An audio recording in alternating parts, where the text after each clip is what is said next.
안녕하세요. 하이투자증권에서 경제 담당하고 있는 류진이라고 합니다. 하이투자증권에서 채권 담당하고 있는 김명실입니다. 하이투자증권에서 건설 담당하고 있는 배재호입니다. 네, 저희가 2023년도 부동산 시장 점검이라는 주제를 가지고 자료를 작성했습니다. 기본적으로 부동산 시장에 대해서 전망을 다뤘고요. 순서는 경제, 그리고 부동산 조달, 마지막으로 건설사에 대해서 말씀드리겠습니다. 네, 경제 자료 먼저 말씀드리도록 하겠습니다. 이제 최근에 부동산 경기 안 좋은 건 다들 아실 것 같고, 그러면 최근에 주택 가격이 어떤 식으로 하락하고 있는지 그 패턴들에 대해서 한번 보겠습니다. 이제 차트 보시면 왼쪽이 과거 부동산 하락 사이클, 오른쪽이 현재 사이클입니다. 최근에 하락 사이클을 한번 보시면 두 가지 특징이 있는데, 첫 번째는 이제 지역을 가리지 않고 전국적으로 동시에 빠지고 있다는 점, 그리고 이제 매매가랑 전세가가 가리지 않고 함께 급락하고 있다는 점들이 있습니다. 이렇게 부동산 수요가 전반적으로 악화될 수밖에 없었던 이유는 결국은 기준금리 인상을 원인으로 좀 파악을 하고 있습니다. 그래서 가계 이자 부담이 얼마나 늘었는지, 소비 여력이나 투자 여력이 얼마나 줄어들었는지 보고 싶어서 저희가 가져온 지표는 이제 한국은행에서 계산한 DSR입니다. DSR은 이제 총부채 원리금 상환 비율로 저희가 대출 받을 때 흔히들 많이 들어보셨을 것 같아요. 그래서 작년 3분기 기준으로 우리나라 전체 차주 DSR 보시면 한 39%, 주담대 보유한 차주의 경우에는 한 61%로 계산이 됩니다. 61%라는 거는 이제 연소득 중에 61%를 이제 빚을 갚는 데 쓴다는 말이고요. 이제 과거에 한국은행에서 소비를 제약할 수 있는 DSR 임계치를 45.9%를 제시한 바가 있습니다. 현재로서도 이 수치를 크게 상회를 하고 있고, 작년 4분기에 대출금리가 추가로 상승했다는 점, 그리고 1월 금통위에서 기준금리가 한 차례 또 인상됐다는 점을 고려를 하면 현 시점으로 기준으로 봤을 때는 이 데이터들이 추가로 상승했을 가능성이 매우 크다고 볼 수 있습니다. 그 경우 이제 가계의 소비 여력이나 투자 여력이 상당히 줄어들었고, 이로 인해서 부동산 수요가 악화될 수밖에 없었다는 점을 이제 알 수가 있는데요. 그렇다면 이제 주택 가격 하락이 가져올 수 있는 악순환에 대해서 한번 살펴보도록 하겠습니다. 이제 국내 담보대출 그리고 신용대출의 용도별 비중입니다. 왼쪽에 담보대출 위주로 보시게 되면 이제 거주주택 그리고 아니면 비거주주택이든 이제 부동산을 마련하기 위해서 혹은 전월세 보증금을 마련하기 위한 대출의 비중이 전체의 81%를 넘어서고 있습니다. 신용대출도 비슷한 흐름 이어가고 있고요. 그 말인즉슨 우리나라의 경우 가계부채가 자산시장 중에 특히 부동산 시장과 상당히 연관성이 높다는 것을 알 수가 있겠습니다. 결국 가계부채가 상당히 부동산 시장이랑 연결이 되어 있는 만큼 주택가격이 하락했을 때 매크로적으로 영향도 클 수밖에 없는 상황이고요. 그래서 저희가 주택가격 하락이 불러올 수 있는 리스크 한두 가지 정도를 이제 지적을 해봤습니다. 첫 번째는 최근에 전세 가격이 빠르게 이제 하락을 하고 있는데, 물론 가계로서는 주거비 부담을 감소하면서 숨통이 트일 수는 있겠지만 최근처럼 이렇게 급락하는 경우에는 여러 가지 리스크가 있을 수 있습니다. 그 첫 번째가 바로 보증금 미반환 리스크입니다. 최근에 전세 가격이 전국적으로 한 4% 정도, 하락폭이 가파른 지역 같은 경우는 10% 넘게 하락을 하고 있습니다. 한국은행에서 발표한 연구 결과에 따르면 현재 전세 가격 하락폭에 따른 이제 보증금 미반환 시나리오를 이제 보여주는데, 아래 차트 보시면 전세 가격이 10% 하락했을 때 한 3.7% 정도가 이제 금융자산을 처분하거나 차입을 하더라도 임대인이 보증금을 반환을 하지 못한다고 이제 연구 결과를 발표를 했습니다. 그만큼 전세 가격에 따라서 임차인들이 이제 보증금을 반환받지 못하는 경우도 다수 발생할 수 있다는 점입니다. 특히나 최근에 주택도시보증공사 보증사고의 추이 보시면 최근 3년간 굉장히 가파르게 증가를 했고, 특히 전세가가 빠지기 시작한 작년 하반기부터 그 금액이 상당히 크게 증가를 했다는 점을 보면 전세가 하락이 실제적으로 다수의 보증 미반환 사고를 유발하고 있다고 볼 수 있겠습니다.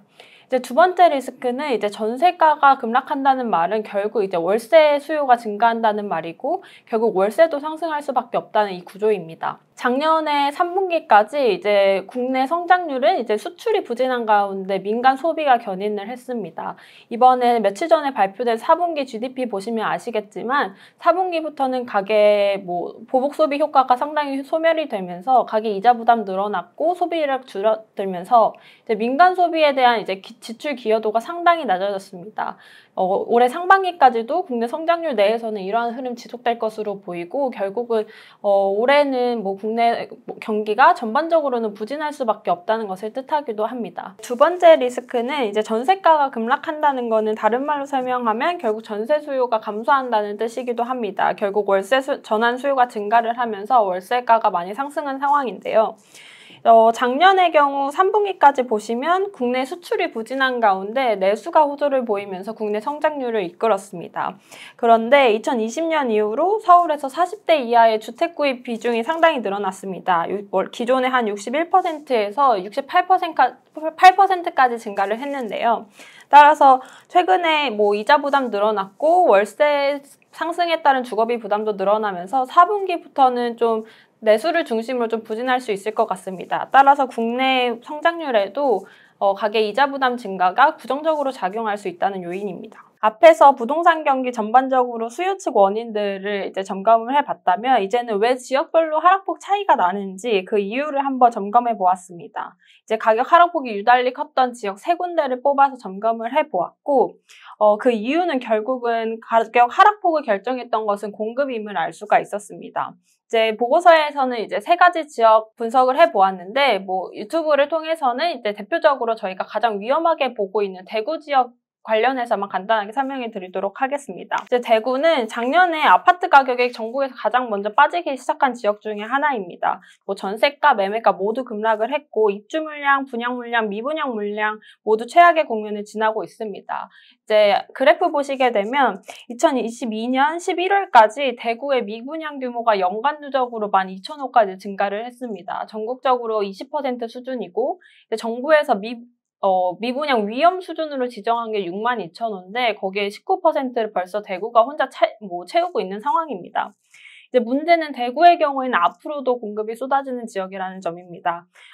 최근 2년간 서울시 아파트 분양 물량이 5만 호 정도였고 같은 기간 대구는 58,000호까지 달했습니다. 향후 2023년부터 26년 합산까지도 총 9만 세대가 넘게 공급이 될 것으로 예상이 돼서 즉 공급이 가격을 누르는 대표적인 지역이라고 볼 수가 있겠습니다. 근데 그럼에도 불구하고 저희는 이러한 분위기에도 변화가 감지되고 있다고 보고 있습니다. 작년 말에 발표했던 2023 경제정책 방향 발표 그리고 올해 연초에 발표했던 1.3 대책의 경우 정부가 예상보다 더 빠르고 강하게 규제를 완화를 하고 있습니다. 긍정적인 점은 이러한 규제 완화 이후에 심리 지수들이 곧바로 이제 반등 시도를 했다는 점입니다. 작년 11월에 이제 주택산업연구원에서 발표하는 아파트 분양 전망 지수 혹은 주택 매매 시장 소비 심리 지수들이 대부분의 저점을 찍고 12월, 1월에 반등을 하거나 상승폭을 키워가는 흐름들을 나타냈습니다. 물론 저희도 이제 상반기 중에 이제 심리 지표를 넘어서서 이제 하드 데이터의 회복을 기대를 하고 있지는 않습니다. 대출금리 수준 여전히 높고 23년에 공급되는 물량도 상당히 많은 것도 좀 부담스러운 상황입니다. 미분양 물량 증가 추세도 2분기까지는 이어질 수 있을 것으로 보고 있습니다. 하지만 이번에 차트 보시게 되면 국고채 금리 추이입니다. 부동산 경기에 가장 직격탄을 날렸던 국고채 금리가 작년 11월에 상단을 확인을 하고 하락하기 시작을 했음은 결국은 이 주택 경기 하락 터널에 좀 끝이 보이고 있다는 점을 의미를 하고 있습니다. 아래의 차트 한번 보시면 이제 음영 부분이 통화정책 기조 전환 시기입니다. 과거 사례 보시면 예금은행 대출금리는 기준금리 인하랑 동시에 혹은 동결 이후에 먼저 대출금리들이 이제 하락하는 패턴들이 나타났는데요.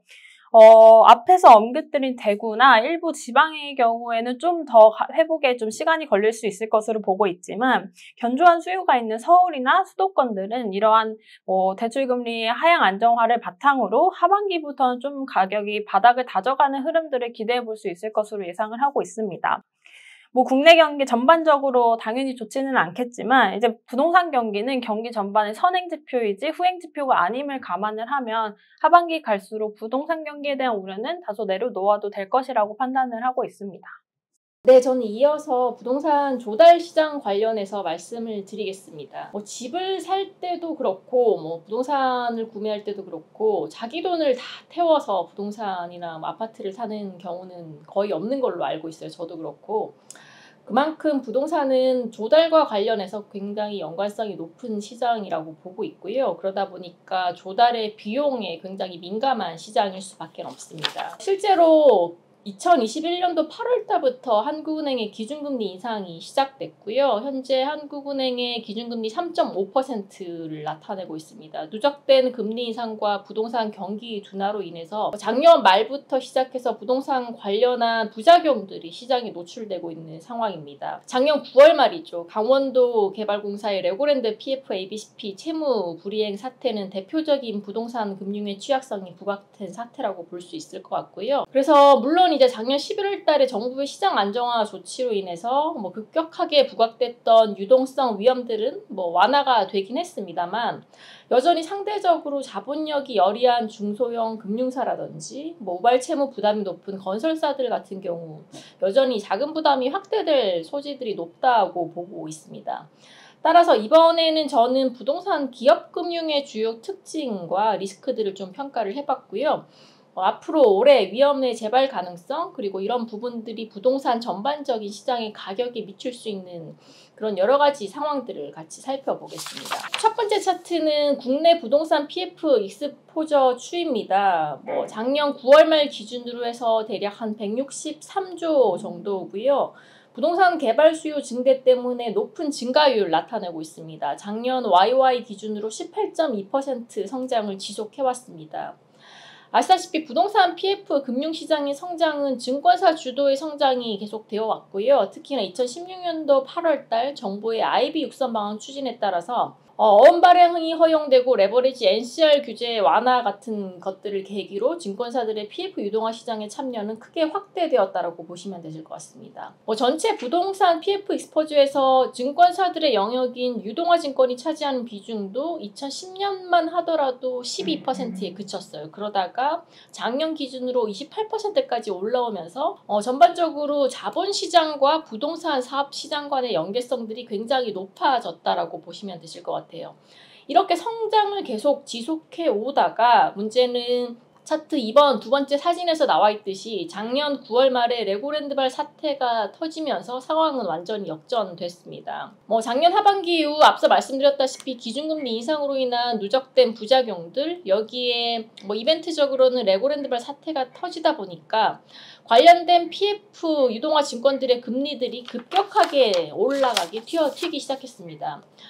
제가 잠깐만 설명을 드리면 차트는 12월 달 평균부터 나와 있는데 작년에 한창 좋았을 때 당시에 부동산 ABCP 3개월짜리 금리는 2%대 초반에 불과했습니다.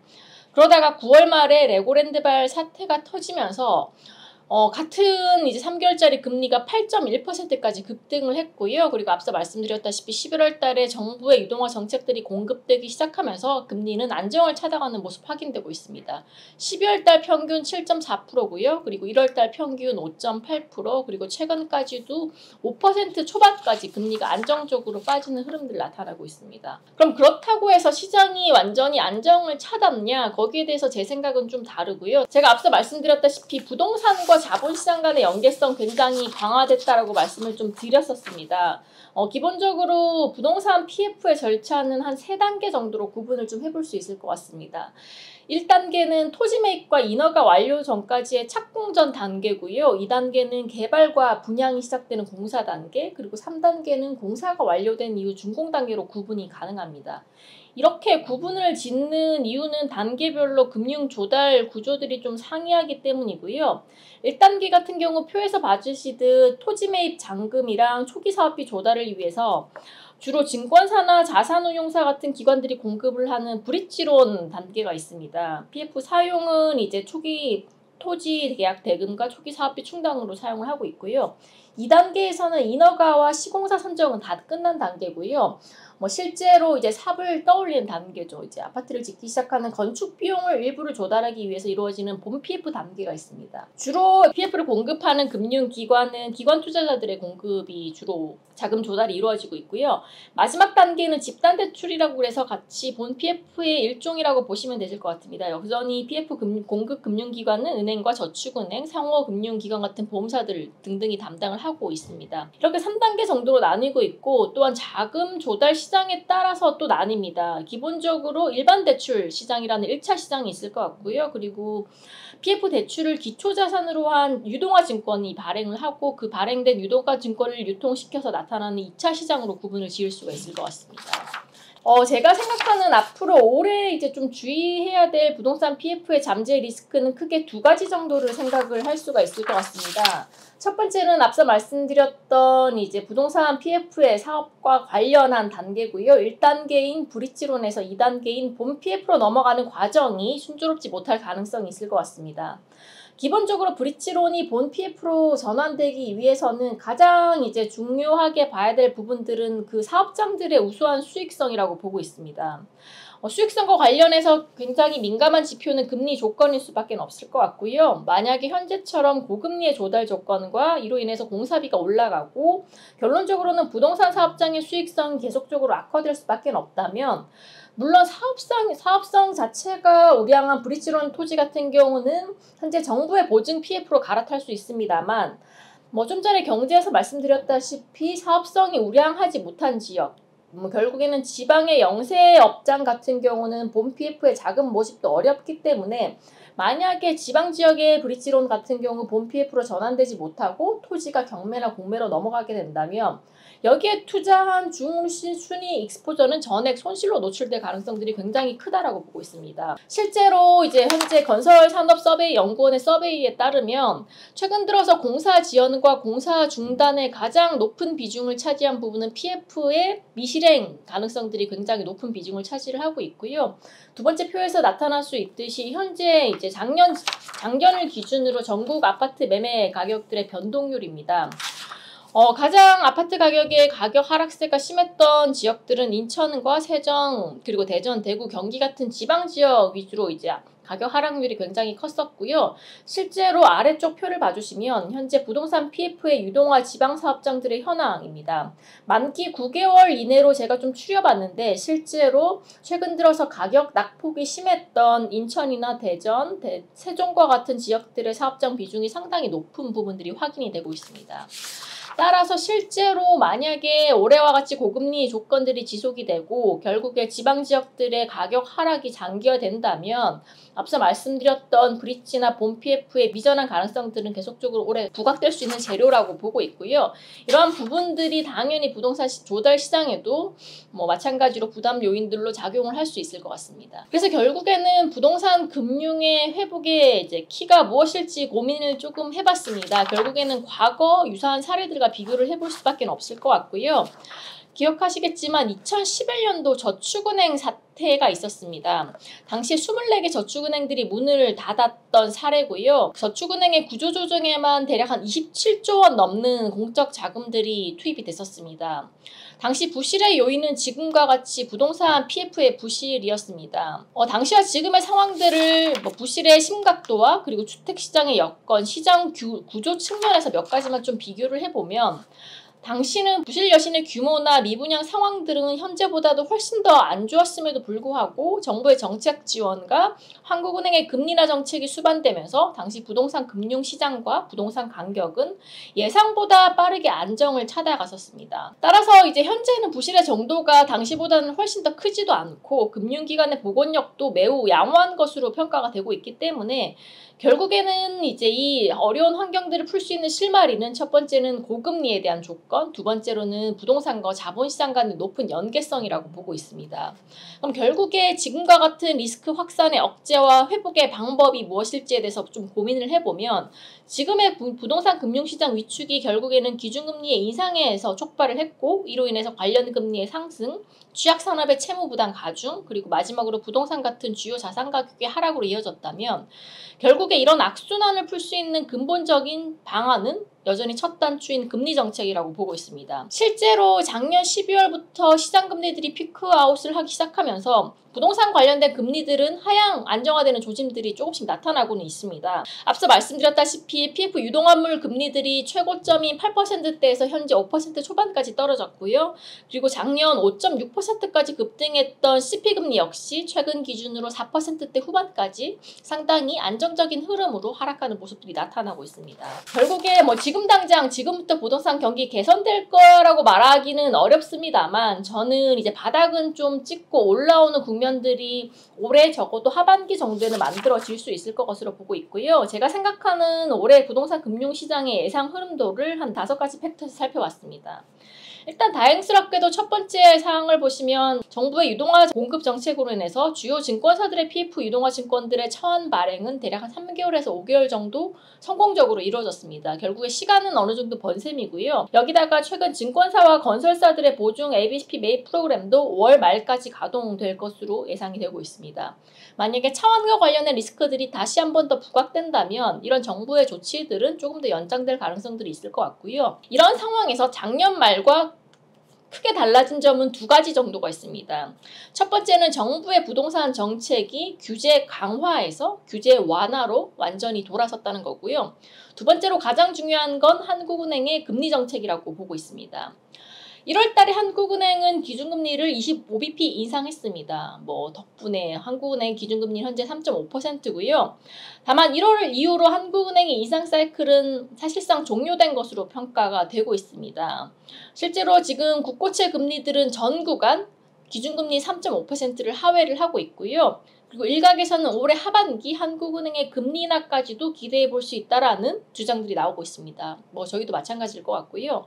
이런 측면에서 결국에는 금리에 대한 방향성이 작년과 다르게 상향보다는 하향 조정될 가능성들이 굉장히 크다는 측면에서 적어도 부동산 금융과 관련된 리스크들은 올해 하반기를 기점으로 점진적으로 해소될 것으로 보여지고 있습니다. 결국에 이를 부동산 가격과 연관지어서 생각을 해보면 지금의 부동산 가격의 하락은 일정 부분 조달에 대한 리스크에서 촉발된 부분들도 크다라고 보고 있습니다. 그만큼 가격 하락에 부동산 조달의 리스크가 반영되었다라고 보고 있고요. 만약에 올해 하반기에 저희가 예상하는 것처럼 조달에 대한 리스크들이 점진적으로 해소되기 시작한다면 물론 이제 지방의 영세 지역들의 가격 반등 시점은 조금 더 오랜 시간 걸릴 수 있다고 보고 있지만 결국에 서울과 같은 상대적으로 펀더멘털 여건들이 나쁘지 않은 지역들 같은 경우 조달에 대한 리스크들이 점진적으로 해소되기 시작하면 부동산 가격 하락 역시 일부 회복될 수 있다는 기대감 형성될 수 있을 것으로 보고 있습니다. 저 역시 올해 늦어도 4분기부터는 부동산 가격의 반등까지도 예상을 좀 해보고 있습니다. 네, 이상으로 이제 부동산 조달과 관련된 시장에 대해서 말씀을 드렸습니다. 이어서 건설사 관련해서 설명드리겠습니다. 네, 건설 쪽에서 말씀드리겠습니다. 저는 과거의 부동산 하락 사이클과 지금의 사이클을 비교를 하고 그때의 건설사가 어땠고 그리고 지금의 건설사가 어땠는지 좀 비교해 보는 자료를 작성을 했습니다. 과거의 하락 사이클이 굉장히 길었습니다. 제가 바라보는 거는 2008년도에서 2012년도까지 하락 사이클이라고 생각을 하는데 길게 보시는 분들은 2014년도까지 하락 사이클로 보시는 분들도 있습니다. 그때 왼쪽 차트를 보시면 거의 2008년도부터 2014년도까지 아파트 가격이 하락 추세를 이어갔습니다. 그리고 오른쪽 차트를 보시면 미분양이 엄청나게 가파르게 올라갔었는데 거의 2009년 후반에 들어서는 16만 세대까지 미분양 세대가 치솟았던 적이 있었습니다. 굉장히 하락 사이클이 지속을 했는데 제가 봤을 때는 그때 집을 사면 안 된다는 인식이 전 국민적으로 퍼져 있었던 시절이었던 것 같습니다. 그때 실제로 2기 신도시가 막 준공이 되면서 입주 물량들이 굉장히 많았고요. 수도권 주변으로 미분양이 굉장히 많았던 시절이었습니다. 그래서 지금 집을 사면 좀 안 된다는 인식이 이렇게 사이클이 굉장히 길었던 큰 요인이 아닐까 저는 바라보고 있고 그 표를 보시면 전국적으로 굉장히 많은 할인 분양이 들어갔습니다. 대표적으로 첫 번째 줄을 보시면 강동 고덕 아이파크라는 그런 고덕동의 주요 단지 중에 하나가 대형 평수 기준으로는 40% 가까이 할인 분양을 했었던 적이 있었습니다. 저 정도의 단지가 저 정도의 할인율이면 전국적으로 어마어마한 할인율이 다 들어갔다라고 보시면 됩니다. 거의 20% 이상의 할인 분양을 하면 시공사나 시행사 쪽에서 가져가는 이익이 거의 없을 정도로 그냥 프로젝트를 적자를 보면서도 전국적으로 미분양을 밀어냈다라고 보시면 될 것 같습니다. 하지만 이렇게 할인 분양을 한 덕분에 2008년도 12월에 16만 세대까지 치솟았던 미분양이 2011년도에는 6.7만 세대까지 떨어진 그런 혜택을 보기도 했습니다. 물론 그때 금리가 다시 인하 기조로 간 것도 이렇게 미분양이 줄어들었던 주요 요인이라고 보실 수 있습니다. 네, 하지만 저는 이번 사이클이 과거 부동산 하락 사이클만큼 길게 지속되지 않을 거라고 생각을 하는데요. 크게 두 가지 이유로 말씀을 드릴 수가 있겠습니다. 첫 번째로는요, 미분양이 옛날만큼 그렇게 급격히 올라갈 리스크는 저는 거의 없다라고 생각을 하고 있습니다. 그 이유는 이제는 좀 정비 사업에서 주택 공급이 많이 일어날 거라고 보기 때문인데요. 과거 부동산 하락 사이클 때는 국지적인 개발 위주로 주택이 공급이 됐다면은 이제는 좀 정비 사업의 공급이 많이 늘어날 겁니다. 왼쪽 차트를 보시면요. 과거 부동산 하락 사이클 때는 전국적으로 30년 이상 된 아파트가 10만 호에 불과했습니다. 그런데 지금은 한 100만 호 수준이고요. 그리고 이게 2040년만 돼도 거의 400만 호 수준까지 늘어납니다. 그리고 실제로 오른쪽 차트를 보시면 올해 주택 공급 중에서 거의 50% 수준이 정비 사업에서 공급이 되는 걸로 통계가 잡혀 있습니다. 네, 정비 사업의 특징이 거의 수도권 그리고 광역시 위주로 공급이 되기 때문에 일단 입지적으로는 괜찮은 물건들이 많고요. 그리고 전체 분양 세대 중에서 50에서 70%는 조합원들이 가져가는 물량이기 때문에 구조적으로 미분양이 빨리 늘어날 수는 없는 구조라고 생각을 하고 있습니다. 현재 전국적으로 미분양이 6만 호 수준을 조금 넘은 수준으로 파악이 되는데 제가 바라보는 거는 10만 호까지는 안 갈 것 같고 거의 8만 호 수준이 피크아웃을 하고 그게 한 2분기 정도가 될 것 같고 그 뒤로는 점차 줄어드는 추세를 저는 바라보고 있습니다. 두 번째로는 저는 부동산 심리적인 부분을 말씀을 드리고 싶은데요. 불과 1년 전만 해도 모두가 부동산 강력한 상승 사이클을 경험을 했습니다. 그리고 작년 하반기부터 급격히 조정을 맞았고요. 제가 바라봤을 때는 잠재 매수자들이 계속 집이 떨어지는 것을 기다릴까 부분에서 저는 조금 아니라고 생각을 하고 있습니다. 어느 정도 부분에서 타협을 할 것 같은데 그 수준이 저는 거의 다 왔다고 생각을 하고 있습니다. 서울의 주요 단지가 이미 고점 대비로는 30에서 40% 조정을 받은 상태고요. 그리고 수도권에서도 거의 고가 대비 50% 수준 조정을 받은 단지들이 많습니다. 저는 이 정도 수준이 이미 좀 집값의 바닥을 다지고 있는 수준이라고 생각을 하고 있습니다. 네, 저는 잠재 매수자들이 많다라고 생각을 하는데요. 네, 왼쪽 차트를 보시면요. 수도권 한정에서 아직 집이 부족한 건 맞습니다. 가구수 대비 주택수가 아직 부족하고요. 그리고 여기 이 통계에서 노후화 주택이라든지 그리고 자가 보급률까지 감안을 하면 아직 수도권에서 집을 사고 싶은 잠재 매수자들은 굉장히 많은 상태라고 생각을 하고 있습니다. 지금 매매량이 되게 적고 그리고 집값의 반등이 어려운 거는 저는 금리의 영향이 거의 9할 이상이라고 생각을 하고 있습니다. 그래서 하반기 갈수록 좀 금리 인하 기대감이 반영이 되면서 집값은 충분히 반등할 수 있을 거라고 생각을 하고 있습니다. 그리고 추가적으로 정부 단에서도 굉장히 규제 완화 기조로 지속이 되고 있는데요. 물론 지금과 같은 금리 수준에서는 이 규제 완화가 그렇게 큰 효과를 발휘하지는 못하더라도 하반기 갈수록 좀 금리 인하 기대감과 맞물려서 굉장한 레버리지 효과를 내지 않을까 저는 생각을 하고 있습니다. 네, 제가 과거와 현재 좀 부동산 사이클에 대해서 말씀을 드렸고요. 건설사 측면에서 말씀을 드리면 과거 하락 사이클 때 건설사들이 굉장히 큰 부침을 겪었습니다. 거의 시공능력평가 순위 100개의 건설사 중에서 45개의 건설사가 워크아웃 아니면 법정관리가 들어간 그런 사태가 있었는데요. 네, 건설사들이 보증한 PF 현장들이 착공이 들어가지 못하면서 좀 대부분의 PF들을 건설사들이 직접 인수하는 경우도 생겼고요. 그리고 제가 앞서 말씀드린 것처럼 전국적으로 할인 분양이 많이 일어나면서 시공사들의 마진이 많이 안 좋았던 경험이 있습니다. 이러한 영향으로 건설사들이 많이 아픔을 겪었고 대형 건설사도 마찬가지였습니다.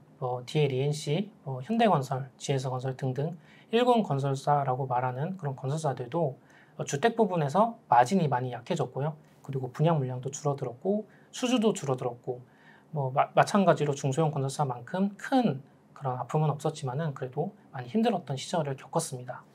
과거에는 건설사들이 많이 힘들었지만은 저는 현재 부동산 사이클에서 건설사들이 과거만큼 줄도산을 맞는다거나 재무적으로 굉장히 큰 어려움을 겪을 리스크는 상대적으로 적지 않나 그렇게 보고 있는데요. 그 이유는요. 과거에 건설사들이 많이 망했고 그 이후로 PF 리스크 관련돼서 건설사와 그리고 금융권으로 좀 리스크가 분산되는 기조를 보이고 있습니다. 실제로 왼쪽 차트를 보시면 이게 주체별 신용공여 금액인데 2012년도부터 증권사의 신용공여 금액은 굉장히 급격하게 늘어난 반면에 좀 증권사의 신용공유 금액은 2012년도 대비 소폭 늘어난 수준입니다. 제가 말씀드리고 싶은 거는 과거에는 어떠한 PF 사업장에 있어서 건설사들이 착공 전부터 중공까지 모든 리스크를 책임을 지는 구조였다면 지금은 그래도 증권사와 그리고 다른 금융권들과 리스크를 좀 나눠 가지는 경향이 있어서 과거만큼 그렇게 건설사들이 큰 어려움을 겪을 가능성은 낮다라고 생각을 하고 있습니다. 그리고 제가 지금 커버하고 있는 건설사, 이를테면 DLENC, 그리고 대우건설, 현대건설, GS건설 같은 경우에는 되게 재무 구조가 굉장히 과거 대비 좋아졌습니다. 그래서 이런 부동산 하락 사이클을 충분히 감내할 수 있는 재무 상태라고 저는 생각을 하고 있고요. 작년 하반기부터 부도 리스크가 올라간 건설사들이 있었죠. 제가 파악한 바로는 최소 올해 도래하는 차입금 같은 경우에는 충분히 막을 수 있는 금액을 이미 연초에 조달했기 때문에 그렇게 언론에서 좀 과장되게 얘기했던 그런 신용 리스크는 최소한 올해는 발생하지 않을 거라고 저는 생각을 하고 있습니다. 그래서 결론적으로 말씀을 드리면 제가 바라보는 궤적은 차트와 같은데요. 저는 건설주 주가가 반등을 해야 하는 시점이라고 생각을 하고 있습니다. 기존 금리는요, 연말로 갈수록 인하 기대감이 반영이 될 것 같고요. 그리고 PF 리스크는 앞서 채권 김명실 의원이 얘기한 것처럼 연말로 갈수록 리스크가 줄어들 거라고 보고 있습니다. 그리고 미분양도 저는 EQ에 피크아웃하고 완만하게 감소할 거라고 보고 있고요. 그래서 건설주의 주가는 지금 좀 말도 안 되는 밸류에이션 수준에 와 있습니다. 지금 코스피가 반등을 할 때 건설주는 상대적으로 잘 가지 못하는 상황인데요. 제가 바라보는 궤적은 이러니까 최소 저는 바닥은 잡은 것 같고 늦어도 1Q 말에서 2Q 정도에는 충분한 반등을 기대할 수 있는 그런 구간이 아닌가 저는 생각을 하고 있습니다. 네, 이상으로 저희 경제 측면 그리고 PF 조달 시장 그리고 건설사 측면에서 바라보는 부동산 시장에 대한 점검을 다 말씀을 드렸고요. 저희가 바라보는 것은 궁극적으로는 2023년도 하반기 갈수록 완만하게 부동산 경기가 좋아진다는 것입니다.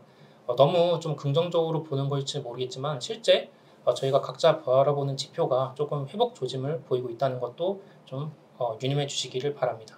네, 자세한 내용은 저희가 1월 13일 날 발간한 리포트 좀 참고해 주시면 감사하겠습니다. 네, 이상으로 지하실 아래 지하실 없다 설명 마치겠습니다. 감사합니다.